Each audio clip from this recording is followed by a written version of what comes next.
From chart-topping icons to barely a whisper in the mainstream conversation, the rise and fall of Rae Sremmurd is not just a cautionary tale in music, it's a brutal reminder of how ego, industry politics, and public perception can dismantle even the tightest of bonds. This isn't just about music, this is about the brothers, one dream, and a slow-burning implosion that the world watched unfold in real time. We're talking about Swae and Swae, the broke kids from Tupelo, Mississippi who were willing to fight the world, and even each other, to escape their reality.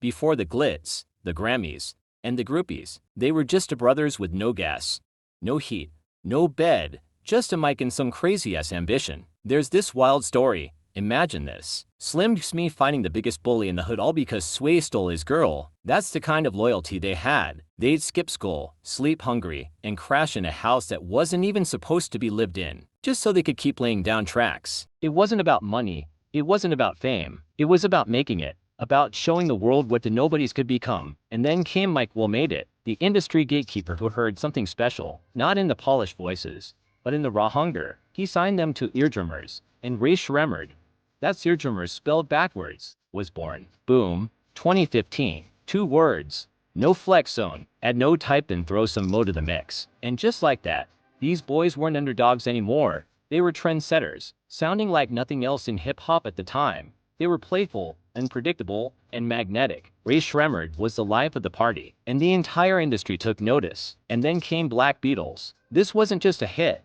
It was a cultural event. The Mannequin Challenge turned them into global superstars, the kind that can't walk through airports without a mob of fans, the kind that get calls from brands, festivals, and even Beyoncé's team. But here's where it gets real. Success is the worst drug in the world, and for Rae Sremmurd, it started to twist the bond that held them together, because no matter how much they tried to keep things equal, the world had picked a favorite. Swae was a machine. Hooks for days. Melodies that could carry entire records. Dude was writing for Beyoncé.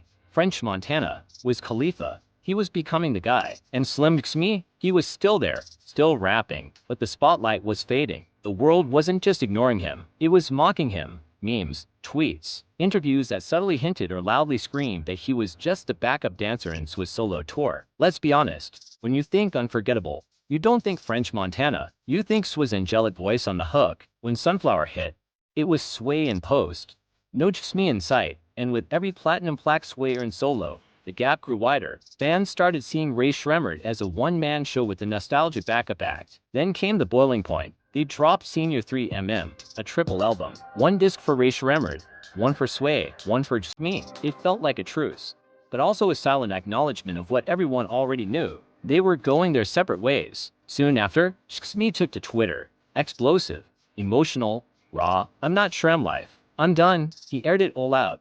The resentment, the feeling of being left behind, the weight of carrying a name he felt was no longer his. And the reaction? Brutal. Memes. Finally he realized we were only here for Swae. He's the cardboard in the toilet roll. Not necessary, but whatever. Even Trippie Redd jumped in. Swae was getting clowned, while Swae was charting again with Sunflower, one of the most streamed songs in history. And that's when it hit hardest. The same world that once celebrated them as a duo now barely acknowledged Slim Jackson's existence. But through all the drama, one thing remained untouched. They were still brothers. They still showed up, still said the right things, still tried to convince the world, and maybe themselves, that everything was okay. But the truth? Something broke. Not in the studio, not on stage, but in their bond. And you can hear it in the music, feel it in the silence between verses, see it in the energy that just isn't there anymore. They were once the heartbeat of a new generation of rap. Now they're a case study in how the industry doesn't just make stars, it splits them, forces them to compete,